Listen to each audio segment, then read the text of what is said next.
boys and girls, Doug Childs here. It's Warriors, Rich. And Wildmen. What's happening, Doug? We've got to help the guys, Rich. We've got to help. We the have guys. to. Yeah, and one of the big ways to help a guy, I think it's the second most important decision that you make, other than your commitment to Christ, is your commitment to the opposite sex and finding a good wife. Solomon says, "He who finds a good wife, obtains favor from the Lord," or something like that. Yeah, finds a good thing. You know, Yeah. That's another translation of that verse. Yeah, and it's he who finds a contentious wife. I think Solomon also says it's better for you to live in the corner of an attic than to share a domicile with a demented woman. So And Proverbs 31 talks about a great wife and says that her value is more than rubies. I mean, so it's very, very important. Here's a great quote too. I think is a good way to start off. I can't remember who said it, but they said a lot of average men have done great things for God because of the wife that God chose for them.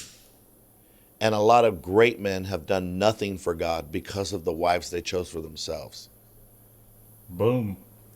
Napoleon Hill in his book Think and Grow Rich, he talks about all these power barons and stuff that really cracked the code back in the early 1900s. He said most of them went through 3 marriages because they constantly married a girl that didn't get the way that they were calibrated, and so it always bred conflict. But the one that they finally landed on is the one that got their gift, knew that it was going to entail a lot of time away from them, and they understood. Maybe that's what happened to me.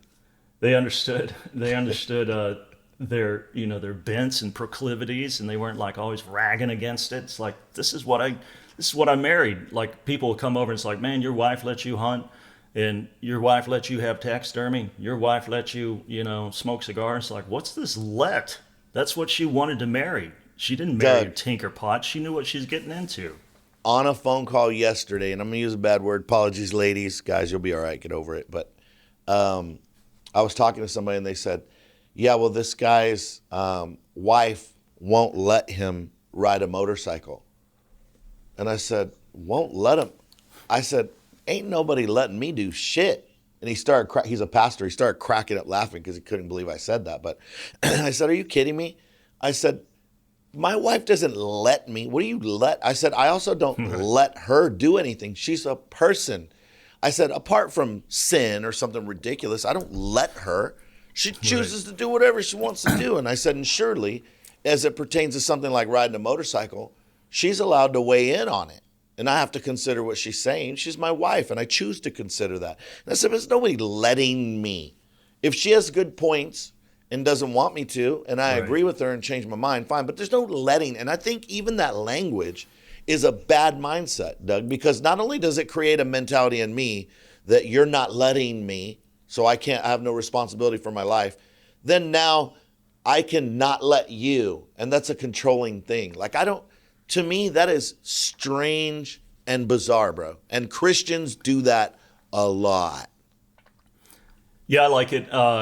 When I'll have some guy dip in on some of my artwork, I'll never forget this. This one dude loved my David and Goliath painting, the reproduction that I did of Doré's famous lithograph, and I come in tight, and I showed David holding up Goliath's bloody, decapitated noggin. He's like, dude, he said, I love that painting. So you ready for it? He said, but my wife won't let me hang it in my office. It's like, whoa. So I thought you were going to say living room, and I was going to say, well, fair enough, But my office? Yeah. Like, if we're going to hang something in our living room, we have a discussion about that stuff, right? But in my office, ain't nobody telling me jack about what I put in my office. No, she said, I'll scare the children. It's like, well, it's in the Bible, so maybe your children, need to be scared. Maybe they need to have their eyes open. Maybe they need to have a conversation that, hey, Ricky, hey, Rhonda, there's monsters out there, and one day they'll confront you. But never fear, because just like, God got behind David and championed David's feat for the kingdom, that he'll do the same for you. So there it is, depicted only as I can do it in wonderful, bloody Technicolor. You know, I was at a conference recently, and Dr. Henry Cloud was speaking. He's the one that wrote Boundaries, famous book Boundaries, and he was talking about a book that he's doing now. But he had a really great thing. You're going to love this, and this is going to cut right across people's theology about getting married. But he said he talked to this lady. I guess they were at dinner with this whole group of people from the church, and she said he asked, was she married? She goes, nope, I'm just waiting for God to bring me my husband. And he said, oh, okay, and well, what's your part? Well, I'm just waiting. I'm waiting on God. He said, that's not really how marriage works. She goes, yes, it is. And he said, so where do you go that you would meet these people? I don't go anywhere. Instagram. She doesn't work, doesn't go. And you know what he said? He said, well, you're going to marry a FedEx driver or a Jehovah's Witness, because those are the only people coming to your house. And she got offended. And he said, hey, you don't sit back and wait for God to find you a spouse. You have to go out there and engage. That's your part, right? And so I think a lot of people want to kick back, and they believe that. They're like, I'm going to sit here and do nothing. I'm going to sit here smelling myself, waiting for God to bring my spouse. You know, again, the Bible refers to nature all the time. You might want to check it out. You might want to like watch the Planet Channel or whatever it is. What is it? What's the channel with all the nature stuff? No, Discovery? No. The Nature Channel. The Nature Channel, the Planet Channel, I don't know. Whatever it is, watch those things and notice how nature finds mates. Mm-hmm. And then you might want to at least get involved in the Christian part of that, right? Yeah, it's great to hope, but you got to scope also. You got to put yourself out there. Yeah. It's like, I want to get married. It's like, well, if I want to get hit by an 18-wheeler, then I've got to stand on I-95 at rush hour, you know? I'll tell you one thing. I'll tell you one thing. This is something, and I guarantee we're going to get the emails from the women. It's like, why are you beating up on us? You know, why don't you beat up on guys? Why don't you listen to the last podcast? Okay. Yeah. Yeah. One of the things that I'm telling you guys, if you're dating some chick and she's nagging you already, woo, man, run. If she's grating, if she's contentious, if she's a nonstop dripping faucet of fault finding and finger pointing, run. Save yourself. Doug, I have a bad habit. I just did the creepy Joe Biden whisper, by the way. You did. I liked it. I have a bad habit that when somebody is upset with me and they start talking to me, as soon as they start to repeat themselves for the second time, definitely the third. Listen. I say this. I say, heard ya. And that pisses people off, because at that point right there, and I'll say that to anybody, Doug, I don't care who it is, but if you're going to not add any new information or something interesting or some perspective, I'm done talking to you about it. But, you don't want somebody that's nagging you, but you also don't want to be a nag. You don't want somebody that's controlling you, but you don't want to control anybody else either. Right. You don't want somebody who wants you to control. Like my wife and I, we choose to let each other know wherever we are. We've never even had a conversation about it. It's totally natural and automatic. My wife leaves to the gym, and after the gym, she'll text me and say, hey, I'm running by to pick up groceries. I ordered the groceries, and I'm going to pick them up, and I'll be home about this time. And I'll tell her, oh, I'm getting my hair cut. I'll see you over here. And it's a weird thing that we do because we're married. But nobody's like, you better tell me where you're going. She doesn't do that to me. I don't do it to her. We let each other know where we're at because we're married, and it's a natural, healthy thing, not a weird thing. So do not consider marrying somebody that's a nag and somebody that's like a cop. Like you don't, right. Not a literal police officer, but you know what I'm talking about. Yeah, you had one mom. You don't want to marry another. Right. So here's another thing, man. That just I've told Mary Margaret. It's like, listen, if I do jacked up stuff, okay, unless I'm really doing something jacked up, don't criticize me in public. Let's make this private. You could, if I botched a do-si-do in life and it was clearly wrong, then let me have it. Once we get in the car or at the house.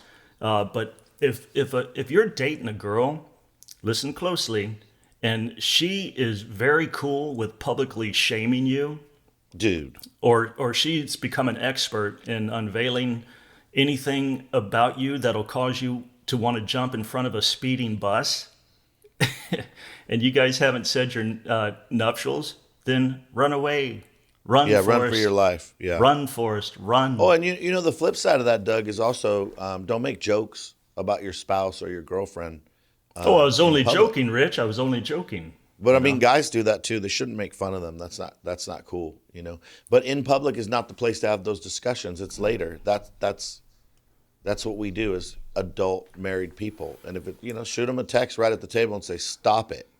Let them pick up their phone and read it. You know, if it's bad. But don't cause a big scene in public because that's not going to help anybody. Because then you forgive each other and the other people are still freaked out. You know, they're not going to get over it. Here's a great one, Doug, you'll love. Opposites attract. And they tell you, marry somebody who's opposite of you. Well, I could tell you right now, that's probably the dumbest thing I've ever heard. Well, I think it's I don't, I think it's right, Rich, in that opposites do attract. The thing yeah, that you got to ask yourself is the deeper, more salient question: is that do they stay intact? You know. that's a great question. And because the thing isn't, are we attracted to each other? It's, can we work together forever? Like my wife, and I don't know how much people do the temperament thing, and I don't really care, but choleric would be like a strong type A person. Then you have a sanguine. Sanguine's like the talky, very social person. And then you have a phlegmatic person, which is like the kind of lazy, stable, consistent type person. And then you have melancholy, which is like the deep thinker, artistic, but also prone to depression and those type of negative thinking, right? And so when you look at that type of thing, like I'm a very strong person. My wife is a very strong person. The cool thing about it is that I lean towards the very social type and talky. She leans towards the melancholy, very organized, artistic, discipline. And so we share this, which means we have common goals, same likes in a lot of areas and things. But then I'm social, she's organized. That comes together in my mind for me, maybe not for everybody else, but for me, perfect match. 100% perfect match. But Yeah, if I'm married to somebody that's lazy and don't want to do nothing, Doug, I promise you, no matter what else you do, I hate your guts every day. If you can't get up and like clean the house, if you stay home, if you can't get up, clean the house, take care of the kids, I hate you. If you lay around in your pajamas until noon, I hate your guts. Like I just hate you as a person. I don't want to be married to somebody like that. I don't want to participate with anything like that. Yeah, Paul Abdul made famous the whole thing, you know, opposites attract. And Yeah. who are we, Rich, who are you and I to question the multi divorced, I think she's currently single and in her 60s, Paul Abdul? That's right. We aren't, right? Hey, and I'm on my third marriage, third and final. Let's go. But the reality is that like I got married at 20 and I got divorced at 20, and that's because we were both unsaved, stupid, crazy. We got married because nobody wanted us to. That was a rebellion type thing, and I ended up in jail. So there you go. So that ended, and then after I got saved, I got married, and I married the only Christian girl that I knew. So I stayed married to her for 22 years. But that was not, look, if I knew then what I know now, that's not the person I would have married, because there was so much conflict in our different views of life and everything else, right? So when you're older, you know, I've been married to Annie for 5 years. I'm 53 now. But when you're older, you're looking with a completely different lens. Like you're in a whole, my attitude was I will stay single and be happy the rest of my days. Like I was just not interested. But I'll tell you what, I married somebody that was my best friend, but also somebody that was a very hard worker, someone who's committed to the same things that I find to be the most important thing, which is the church, mission, that kind of stuff. And so that is something that I saw as a man, an older man, not as a young kid. So if you're listening to this and you're all bent and you're like, Rich, I hate you, but you're on your third marriage, you can do that if that's what you want to do. Or you can be a young person who just got married and start figuring it out and listen to what I'm saying. Or you can be a person that's not married yet and go, man, I don't want to be married and divorced. Because here's a note, you can be perfect and still be divorced. Not ever claiming that I was, but I'm just telling you, you can be perfect, but you can be divorced if the other person decides that you're getting divorced and you won't have a say in it. And so that'll change your theology right now, quick and in a hurry too. So just take this information and factor it in to people. You know, Doug, you've been married to the same woman all of these years, which is incredible. It's amazing.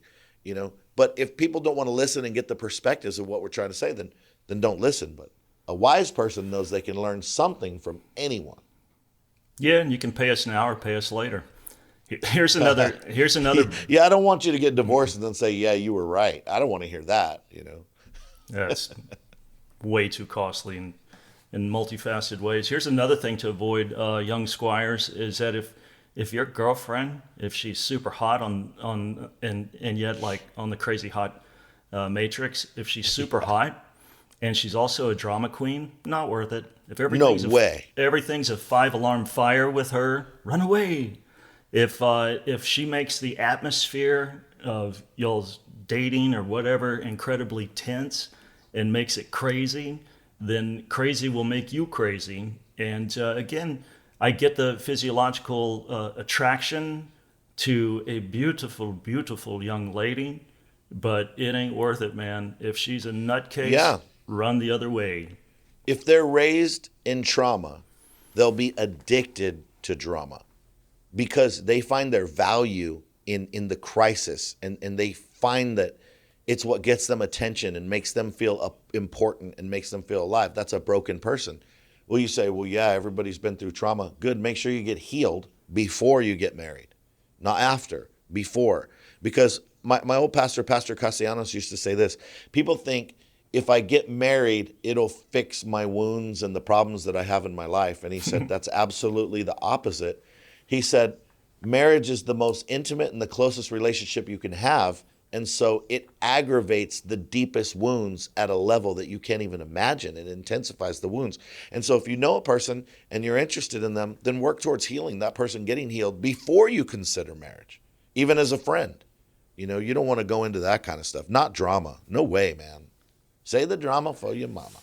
Yeah, and again, when we're dating, most people are always constantly putting their best foot forward, and if they're already playing that card, what you're seeing with a drama queen is 1/10 of the iceberg. Yep. There's a big old 9/10 under the surface that you don't see until after you say I do. But if you get this little inklings, like. And again, because what we'll do, because we're just stupid, males that think with their little head instead of their big head, it's like, oh, she's going to look good on my arm. It's like, oh, she's going to look crazy when she's screaming in your ear and turning, again, everything into a five-alarm fire. And I'm telling you what, the little girl at the dance that nobody asked to dance, who's sweet, who's godly, who's, full of life, and she's a cheerleader and she's enthusiastic about God and his kingdom, she's going to look mighty fetching after spending like a month or two after you say I do to the drama queen. And yeah, that's awesome. And another thing along with that is if anything happens where they exhibit a little bit of crazy in an argument, and if anything ever remotely gets close to turning physical, run for your life. Do not marry somebody who thinks that they're going to get in your face, touch you, hit you, smack you, all that kind. Do not ever consider marrying anybody like that, because they ain't going to change. It's going to get worse. What about this one, man? What if said girlfriend does not like your friends and get rid of her, and she wants to sever the ties of your companions? Or your family, Doug. Or your family and friends. So, shoot. Yeah, so you've got a group of dudes, your ride or dies. I'm not a motorcycle guy, so I'm borrowing some of your terminology. And they've walked, you through hell and back. They stuck when the days sucked, and when you accomplish something and you're rejoicing, they're high-fiving and clinking glasses with you. And she doesn't want you to hang out with them anymore. Or again, your family, saying that your family's godly and your family's tight and your family's legit. Not that, you got this rank dysfunctional family and she's like, hey, it's better if you kind of, got a new adopted family of God, something like that.